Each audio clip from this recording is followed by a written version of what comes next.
बोलो गुरुदेव भगवान की जय। प्यारे कृष्ण कन्हैया लाल की जय। पद्म पुराण पाताल खंड।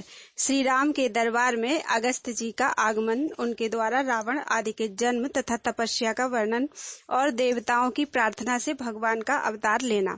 शेष जी कहते हैं, एक बार एक नीच के मुख से श्री सीता जी के अपमान की बात सुनकर धोबी के आक्षेप पूर्ण वचन से प्रभावित होकर श्री रघुनाथ जी ने अपनी पत्नी का परित्याग कर दिया।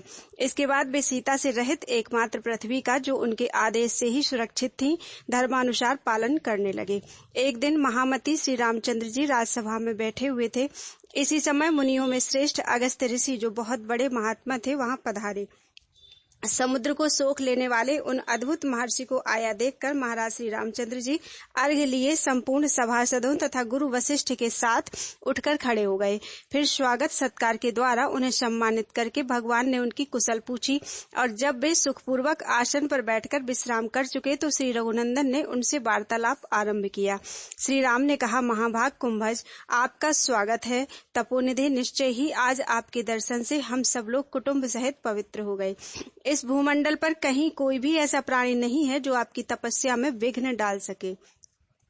आपकी सहधर्मिणी लोपामुद्रा भी बड़ी सौभाग्यशालिनी है, जिनके पातिव्रत्य धर्म के प्रभाव से सब कुछ शुभ ही होता है।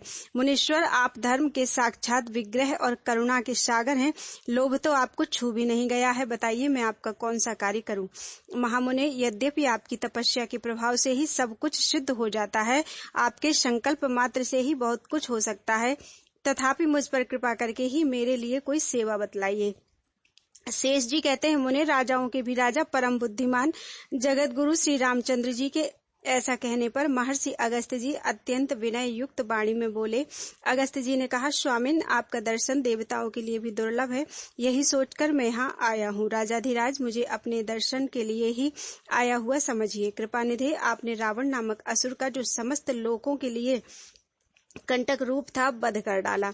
यह बहुत अच्छा हुआ। अब देवगण सुखी और विभीषण राजा हुए, यह बड़े सौभाग्य की बात है। श्री राम, आज आपका दर्शन पाकर मेरे मन का खाली खजाना भर गया, मेरे सारे पाप नष्ट हो गए। यूं कहकर महर्षि कुंभज चुप हो गए। भगवान के दर्शन जनित आह्लाद से उनका चित्त बेहुल हो रहा था। उस समय श्री रघुनाथ जी ने उन ज्ञान विशारद मुनि से पुनः इस प्रकार प्रश्न किया, मुने, मैं आपसे कुछ बातें पूछ रहा हूँ, आप उन्हें विस्तार पूर्वक बतलावें। देवताओं को पीड़ा देने वाला वह रावण जिसे मैंने मारा था कौन था, तथा उस दुरात्मा का भाई कुंभकर्ण भी कौन था? उसकी जाति, उसके बंधु बांधव कौन थे? सर्वज्ञ, आप इन सब बातों को विस्तार के साथ जानते हैं, अतः मुझे सब बताइए। भगवान की ये बातें सुनकर तपोनिधि कुंभज ऋषि ने इन सब का उत्तर देना आरंभ किया। राजन, संपूर्ण जगत की सृष्टि करने वाले जो ब्रह्मा जी हैं, उनके पुत्र महर्षि पुलस्त्य जी हुए। पुलस्त्य जी से मुनिवर विश्रवा का जन्म हुआ, जो वेद विद्या में अत्यंत प्रवीण थे। उनकी 2 पत्नियां थी, जो बड़ी पतिव्रता और सदाचारणी थी। उनमें से एक का नाम मंदाकिनी था और दूसरी कैकसी नाम से प्रसिद्ध थी। पहली स्त्री मंदाकिनी के गर्भ से कुबेर का जन्म हुआ, जो लोकपाल के पद को प्राप्त हुए। उन्होंने भगवान शंकर के प्रसाद से लंकापुरी को अपना निवास स्थान बनाया था। कैकसी विद्युन्माली नामक दैत्य की पुत्री थी। उसके गर्भ से रावण, कुंभकर्ण और पुण्यात्मा विभीषण, ये 3 महाबली पुत्र उत्पन्न हुए। महामते, इनमें रावण और कुंभकर्ण की बुद्धि अधर्म में निपुण हुई, क्योंकि वे दोनों जिस गर्भ से उत्पन्न हुए थे उसकी स्थापना संध्या काल में हुई थी। एक समय की बात है, कुबेर परम शोभायमान पुष्पक विमान पर आरूढ़ होकर माता पिता का दर्शन करने के लिए उनके आश्रम में गए। वहां जाकर वे अधिक काल तक माता पिता के चरणों में पड़े रहे। उस समय उनका हृदय हर्ष से विह्वल हो रहा था और संपूर्ण शरीर में रोमांच हो आया था। वे बोले, माता और पिताजी, आज का दिन मेरे लिए बहुत ही सुंदर है, क्योंकि सुंदर तथा महान सौभाग्यजनक फल को प्रकट करने वाला है, क्योंकि इस समय मुझे आपके इन युगल चरणों का दर्शन मिला है, जो अत्यंत पुण्य प्रदान करने वाला है। इस प्रकार स्तुति युक्त पदों से माता पिता का स्तवन करके कुबेर पुनः अपने भवन को लौट गए। रावण बड़ा बुद्धिमान था। उसने कुबेर को देखकर अपनी माता से पूछा, माँ, ये कौन है जो मेरे पिताजी के चरणों की सेवा करके फिर लौट गए हैं? इनका विमान तो वायु के समान वेगवान है, इन्हें किस तपस्या से ऐसा विमान प्राप्त हुआ? शेष जी कहते हैं, मुने रावण का वचन सुनकर उसकी माता रोष से विकल हो उठी और कुछ आंखें टेढ़ी करके अनमनी होकर बेटे से बोली, अरे मेरी बात सुन, इसमें बहुत शिक्षा भरी हुई है। जिसके विषय में तू पूछ रहा है वे मेरी सौत की कोख के रत्न कुबेर यहाँ उपस्थित हुए थे, जिन्होंने अपनी माता के विमल वंश को अपने जन्म से और भी उज्जवल बना दिया है। परंतु तू मेरे गर्भ का कीड़ा है, केवल अपना पेट भरने में ही लगा हुआ है। कुबेर ने तपस्या से भगवान शंकर को संतुष्ट करके लंका का निवास, मन के समान वेगशाली विमान तथा राज्य और संपत्तियां प्राप्त की हैं। संसार में वही माता धन्य, सौभाग्यवती तथा महान अभ्युदय से सुशोभित होने वाली है, जिसके पुत्र ने अपने गुणों से महापुरुषों का पद प्राप्त कर लिया हो। रावण दुरात्माओं में सबसे श्रेष्ठ था। उसने अपनी माता के क्रोधपूर्ण वचन सुनकर तपस्या करने का निश्चय किया और उससे कहा। रावण बोला, माँ, कीड़े की सी हस्ती रखने वाला वह कुबेर क्या चीज है? उसकी थोड़ी सी तपस्या किस गिनती में है?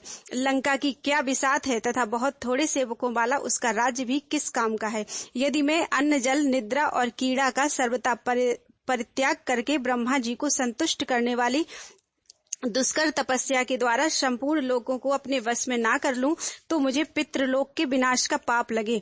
तत्पश्चात कुंभकर्ण और विभीषण ने भी तपस्या का निश्चय किया। फिर रावण अपने भाइयों को साथ लेकर पर्वतीय वन में चला गया। वहां उसने सूर्य की ओर ऊपर दृष्टि लगाए एक पैर से खड़ा होकर 10,000 वर्षों तक घोर तपस्या की। कुंभकर्ण ने भी बड़ा घोर तप किया। विभीषण तो धर्मात्मा थे, अतः उन्होंने उत्तम तपस्या का अनुष्ठान किया। तदनंतर देवाधिदेव भगवान ब्रह्मा जी ने प्रसन्न होकर रावण को बहुत बड़ा राज्य दिया और उसका स्वरूप तीनों लोकों में प्रकाशमान एवं सुंदर बना दिया। जो देवता और दानव दोनों से सेवित था, कुबेर की बुद्धि सदा धर्म में ही लगी रहती थी। रावण ने वर पाने के अनंतर अपने भाई कुबेर को बहुत सताया, उसका विमान छीन लिया तथा उनकी लंका नगरी पर भी हठात अधिकार जमा लिया। उसने समस्त लोगों को संताप पहुंचाया। देवता स्वर्ग से भाग गए। उस निशाचर ने ब्राह्मण वंश का भी विनाश कर दिया और मुनियों की तो वह जड़ ही काटता फिरता था। तब उसके अत्याचार से अत्यंत दुखी होकर इंद्र आदि समस्त देवता ब्रह्मा जी के पास गए और दंडवत प्रणाम करके उनकी स्तुति करने लगे।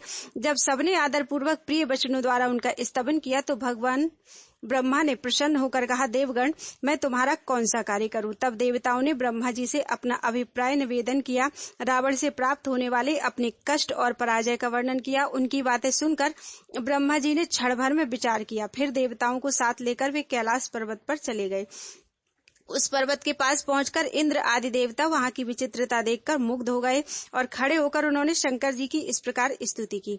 भगवान, आप भव यानी उत्पादक, शर्व यानी संहारक तथा नीलग्रीव यानी कंठ में नील चिन्ह धारण करने वाले आदि नाम से प्रसिद्ध हैं। आपको नमस्कार है। स्थूल और सूक्ष्म रूप धारण करने वाले आपको प्रणाम है तथा अनेकों रूपों में प्रतीत होने वाले आपको नमस्कार है। सब देवताओं के मुख से यह स्तुति युक्त वाणी सुनकर भगवान शंकर ने नंदी से कहा, देवताओं को मेरे पास बुला लाओ। आज्ञा पाकर नंदी ने उसी समय देवताओं को बुलाया। अंतःपुर में पहुंचकर उन्होंने आश्चर्यचकित दृष्टि से भगवान का दर्शन किया। देवताओं के साथ प्रणाम करके ब्रह्मा जी शिव जी के सामने खड़े हो गए और उन देवेश्वर से बोले, शरणागत वत्सल महादेव, आप देवताओं की अवस्था पर दृष्टि डालिए और इनके ऊपर कृपा कीजिए। दुष्ट राक्षस रावण का वध करने के लिए जो उद्योग हो सके वह कीजिए। ब्रह्मा जी के दैन्य और शोक से यह वचन सुनकर शंकर जी भी देवताओं के साथ भगवान श्री विष्णु के स्थान पर आए। वहां देवता, नाग, किन्नर और मुनि सबने मिलकर भगवान की स्तुति की। देवताओं के स्वामी माधव, आपकी जय हो। भक्त जनों का दुख दूर करने वाले परमेश्वर, आपकी जय हो। महादेव, हम पर कृपा कीजिए और अपने इन सेवकों पर दृष्टि डालिए। रुद्र आदि संपूर्ण देवताओं ने जब इस प्रकार उच्च स्वर से स्तवन किया तो उनके वचन सुनकर देवादिदेव श्री विष्णु ने देव समुदाय के दुख पर अच्छी तरह विचार किया। तत्पश्चात वे मेघ के समान गंभीर वाणी से उनका शोक शांत करते हुए बोले, ब्रह्मा, रुद्र और इंद्र आदि देवताओं, मैं आप लोगों के हित की बात बता रहा हूँ, सुनिए। रावण के द्वारा जो आपको भय प्राप्त हुआ है उसे मैं जानता हूँ। अब अवतार धारण करके मैं उस भय का नाश करूंगा। भूमंडल में एक अयोध्या नाम की पुरी है, जो बड़े बड़े दान और यज्ञ आदि शुभ कर्मों का अनुष्ठान करने वाले सूर्यवंशी राजाओं द्वारा सुरक्षित है। वह अपनी रजतमयी भूमि से सुशोभित हो रही है। उस पुरी में दशरथ नाम से प्रसिद्ध एक राजा हैं, जो इस समय 10 दिशाओं को जीतकर पृथ्वी के राज्य का पालन कर रहे हैं। यद्यपि वे राज्य लक्ष्मी के संपन्न हैं और शक्तिशाली हैं, तथापि अभी तक उन्हें कोई संतान नहीं है। महान बलशाली राजा दशरथ पुत्र प्राप्ति की इच्छा से वंदनीय ऋष्यशृंग मुनि को प्रार्थना पूर्वक बुलावेंगे और उनके आचार्यत्व में विधि पूर्वक पुत्रेष्टि यज्ञ का अनुष्ठान करेंगे। तदनंतर मैं आप लोगों के हित के लिए राजा की 3 रानियों के गर्भ से 4 स्वरूपों में प्रकट होऊंगा। राजा भी पूर्व जन्म में तपस्या करके मुझसे इस बात के लिए प्रार्थना कर चुके हैं। मेरे चारों स्वरूप क्रमशः राम, भरत, लक्ष्मण और शत्रुघ्न के नाम से प्रसिद्ध होंगे। उस समय में रावण का बल, वाहन और जड़ मूल सहित संहार कर डालूंगा। आप लोग भी अपने अपने अंश से भालू और बानर के रूप में प्रकट होकर पृथ्वी पर सर्वत्र विचरते रहिए। इस प्रकार आकाशवाणी करके भगवान मौन हो गए। उनका वचन सुनकर सब देवताओं का चित्त प्रसन्न हो गया। परम मेधावी देवाधिदेव भगवान ने जैसा कहा था उसी के अनुसार देवताओं ने कार्य किया। उन्होंने अपने अपने अंश से वृक्ष और बानर का रूप धारण करके समूची पृथ्वी को भर दिया। महाराज, देवताओं का दुख दूर करने वाले जो महान देव श्री विष्णु कहलाते हैं, वे आप ही हैं। आप ही मानव शरीरधारी भगवान हैं। महामते, ये भरत, लक्ष्मण और शत्रुघ्न आप ही के अंश हैं। आपने देवताओं को पीड़ा देने वाले दशानन का वध किया है। उस दैत्य की ब्रह्म राक्षस जाति थी, उसी का आपके द्वारा वध हुआ है। नरश्रेष्ठ, आप जगत के उत्पत्ति स्थान और संपूर्ण विश्व के आत्मा हैं। आपके राजा होने से देवता, असुर और मनुष्यों सहित समस्त संसार को सुख प्राप्त हुआ है। पाप के स्पर्श से रहित श्री रघुनाथ जी, आपने जो कुछ पूछा है वह सब मैंने बतला दिया। बोलो वृंदावन बिहारी लाल की जय। अगस्त का अश्वमेध यज्ञ की सलाह देकर अश्व की परीक्षा करना तथा यज्ञ के लिए आए हुए ऋषियों द्वारा धर्म की चर्चा। श्री राम बोले, विप्रवर, इक्ष्वाकु वंश में उत्पन्न हुए किसी पुरुष के मुख से कभी ब्राह्मणों ने कटुवचन तक नहीं सुना था, किंतु मैंने उनकी हत्या कर डाली। वर्ण और आश्रम के भेद से भिन्न भिन्न धर्मों के मूल हैं। वेद और वेदों के मूल हैं। ब्राह्मण वंश ही वेदों की संपूर्ण शाखाओं को धारण करने वाला एकमात्र वृक्ष है। ऐसे ब्राह्मण कुल का मेरे द्वारा संहार हुआ है। ऐसी अवस्था में मैं क्या करूं जिससे मेरा कल्याण हो? अगस्त जी ने कहा, राजन, आप अंतर्यामी आत्मा एवं प्रकृति से परे साक्षात परमेश्वर हैं। आप ही इस जगत के कर्ता, पालक और संहारक हैं। साक्षात गुणातीत परमात्मा होते हुए भी आपने स्वेच्छा से सगुण स्वरूप धारण किया है। शराबी, ब्रह्म हत्यारा, सोना चुराने वाला तथा महापापी, गुरु स्त्रीगामी, ये सभी आपके नाम का उच्चारण करने मात्र से तत्काल पवित्र हो जाते हैं। महामते, ये जनक, किशोरी, भगवती, सीता महाविद्या हैं, जिनके स्मरण मात्र से मनुष्य मुक्त होकर सद्गति प्राप्त कर लेंगे। लोगों पर अनुग्रह करने वाले महावीर श्री राम, जो राजा अश्वमेध यज्ञ का अनुष्ठान करता है वह सब पापों से पार हो जाता है। राजा मनु, सगर, मरुत और नहुष नंदन, ययाति, ये आपके सभी पूर्वज यज्ञ करके परम पद को प्राप्त हुए हैं। महाराज, आप सर्वथा समर्थ हैं, अतः आप भी यज्ञ करिए। परम सौभाग्यशाली श्री रघुनाथ जी ने महर्षि अगस्त जी की बात सुनकर यज्ञ करने का ही विचार किया और उसकी विधि पूछी। श्री राम बोले, महर्षि, अश्वमेध यज्ञ में कैसा अश्व होना चाहिए? उसके पूजन की विधि क्या है? किस प्रकार उसका अनुष्ठान किया जा सकता है तथा उसके लिए किन किन शत्रुओं को जीतने की आवश्यकता है? अगस्त जी ने कहा, रघुनंदन, जिसका रंग गंगा जल के समान उज्जवल तथा शरीर सुंदर हो, जिसका कान श्याम, मुंह लाल और पूंछ पीछे की पीले रंग की हो तथा जो देखने में अच्छा जान पड़े, वह उत्तम लक्षणों से लक्षित अश्व ही अश्वमेध में ग्राह्य बतलाया गया है। वैशाख मास की पूर्णिमा को अश्व की विधिवत पूजा करके एक ऐसा पत्र लिखें जिसमें अपने नाम और बल का उल्लेख हो। वह पत्र घोड़े के ललाट में बांधकर उसे स्वच्छंद विचरने के लिए छोड़ देना चाहिए तथा बहुत से रक्षकों को तैनात करके उसकी सब ओर से प्रयत्न पूर्वक रक्षा करनी चाहिए। यज्ञ का घोड़ा जहाँ जहाँ जाए उन सब स्थानों पर रक्षकों को भी जाना चाहिए। जो कोई राजा अपने बल या पराक्रम के घमंड में आकर उस घोड़े को जबरदस्ती बांध ले, उसे लड़ भिड़कर उस अश्व को बलपूर्वक छीन लाना रक्षकों का कर्तव्य है। जब तक अश्व लौट कर ना आ जाए तब तक यज्ञकर्ता को उत्तम विधि एवं नियमों का पालन करते हुए राजधानी में ही रहना चाहिए। वह ब्रह्मचर्य का पालन करे और मृग का सींग हाथ में धारण किए रहे। यज्ञ संबंधी व्रत का पालन करने के साथ ही 1 वर्ष तक दोनों दीनों, अंधों और दुखियों को धन आदि देकर संतुष्ट करते रहना चाहिए। महाराज, बहुत सा अन्न और धन दान करना उचित है। याचक जिस जिस वस्तु के लिए याचना करे, बुद्धिमान दाता को उसे वही वही वस्तु देनी चाहिए। इस प्रकार का कार्य करते हुए यजमान का यज्ञ जब भली भांति पूर्ण हो जाता है, तब वह सब पापों का नाश कर डालता है। शत्रुओं का नाश करने वाले रघुनाथ जी, आप यह सब कुछ करने, सब नियमों को पालने तथा अश्व का विधिवत पूजन करने में समर्थ हैं। अतः इस यज्ञ के द्वारा अपनी विशद कीर्ति का विस्तार करके दूसरे मनुष्यों को भी पवित्र कीजिए। श्री रामचंद्र जी ने कहा, विप्रवर, आप इस समय मेरी अश्वशाला का निरीक्षण कीजिए और देखिए उसमें ऐसे उत्तम लक्षणों से संपन्न घोड़े हैं या नहीं।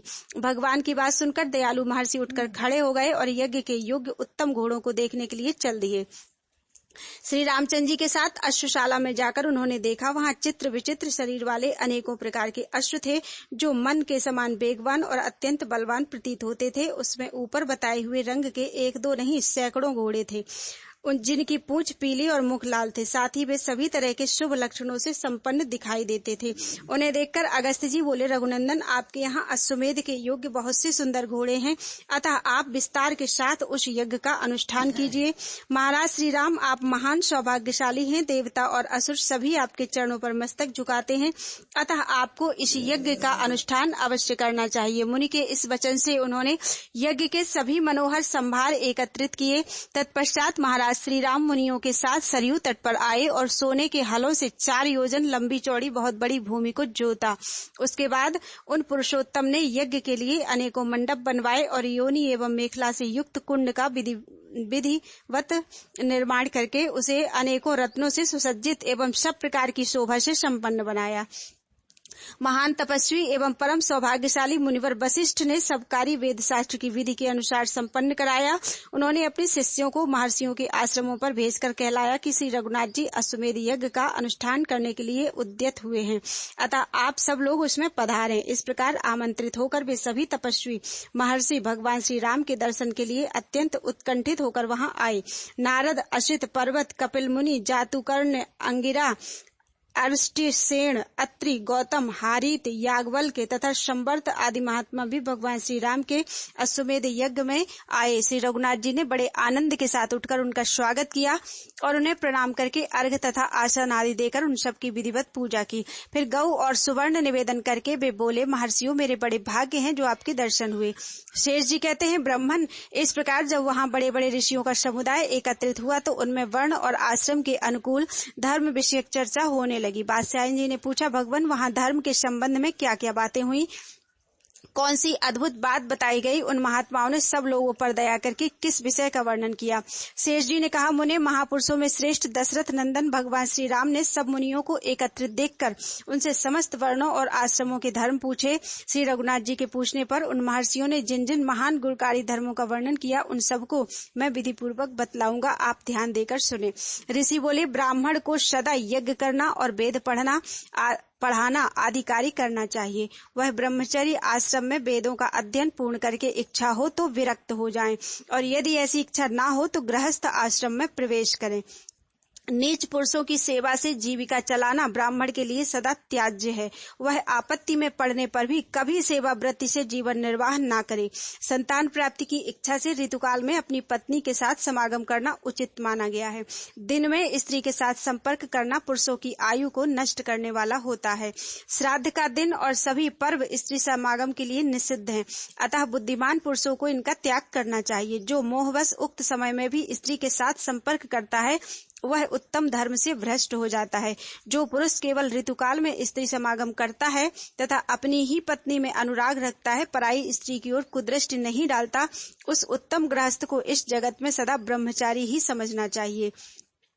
स्त्री के रजस्वला होने से लेकर 16 रात्रियों तक ऋतु कहलाती है। उनमें पहली 4 रातें निंदित हैं, अतः उसमें स्त्री का स्पर्श नहीं करना चाहिए। शेष 12 रातों में से जो सम संख्या वाली अर्थात 6ठी, 8वीं आदि रातें हैं, उनमें स्त्री समागम करने से पुत्र की उत्पत्ति होती है, तथा विषम संख्या वाली अर्थात 5वीं, 7वीं आदि रात्रियां कन्या की उत्पत्ति कराने वाली हैं। जिस दिन चंद्रमा अपने लिए दूषित हो उस दिन को छोड़कर तथा मघा और मूल नक्षत्र का भी परित्याग करके विशेषतः पुल्लिंग नाम वाले श्रवण आदि नक्षत्रों में शुद्ध भाव से पत्नी के साथ समागम करे। इससे चारों पुरुषार्थों के साधक शुद्ध एवं सदाचारी पुत्र का जन्म होता है।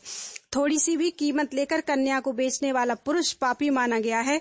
ब्राह्मण के लिए व्यापार, राजा की सेवा, वेदाध्ययन का त्याग, निंदित विवाह और नित्य कर्म का लोप, ये दोष कुल को नीचे गिराने वाले हैं। गृहस्थाश्रम में रहने वाले पुरुष को अन्न, जल, दूध, मूल अथवा फल आदि के द्वारा अतिथि का सत्कार करना चाहिए।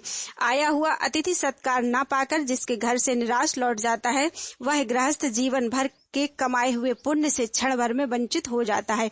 गृहस्थ को उचित है कि वह बलि वैश्यदेव कर्म के द्वारा पितरों तथा मनुष्यों को उनका भाग देकर शेष अन्न का भोजन करे। वही उसके लिए अमृत है। जो केवल अपना पेट भरने वाला है, जो अपने लिए ही भोजन बनाता है और खाता है, वह पाप का ही भोजन करता है। तेल में षष्ठी और अष्टमी को तथा मास में सदा ही पाप का निवास है। चतुर्दशी को क्षौर कर्म तथा अमावस्या को स्त्री समागम का त्याग करना चाहिए। रजस्वला अवस्था में स्त्री के संपर्क से दूर रहें। पत्नी के साथ भोजन न करें। एक वस्त्र पहनकर तथा चटाई के आसन पर बैठकर भोजन करना निषिद्ध है। अपने में तेज की इच्छा रखने वाले श्रेष्ठ पुरुष को भोजन करती हुई स्त्री की ओर नहीं देखना चाहिए। मुंह से आग को ना फूंके, नंगी स्त्री की ओर दृष्टि ना डालें, बछड़े को दूध पिलाती हुई गऊ को ना छेड़ें, दूसरे को इंद्रधनुष ना दिखावें। रात में दही खाना सर्वथा निषिद्ध है। आग में अपने पैर ना सेकें, उसमें कोई अपवित्र वस्तु ना डालें। किसी भी जीव की हिंसा तथा दोनों संध्याओं के समय भोजन ना करें। रात्रि को खूब पेट भर के भोजन करना उचित नहीं है। पुरुष को नाचने, गाने और बजाने में आसक्ति नहीं रखनी चाहिए। कांसे के बर्तन में पैर धुलाना निषिद्ध है। दूसरे के पहने हुए कपड़े और जूते धारण ना करें। फूटे अथवा दूसरे के जूठे किए हुए बर्तन में भोजन ना करें। भीगे पैर ना सोएं। हाथ और मुंह के जूठे रहते हुए कहीं न जाएं। सोते सोते ना खाएं। उच्छिष्ट अवस्था में मस्तक का स्पर्श ना करें।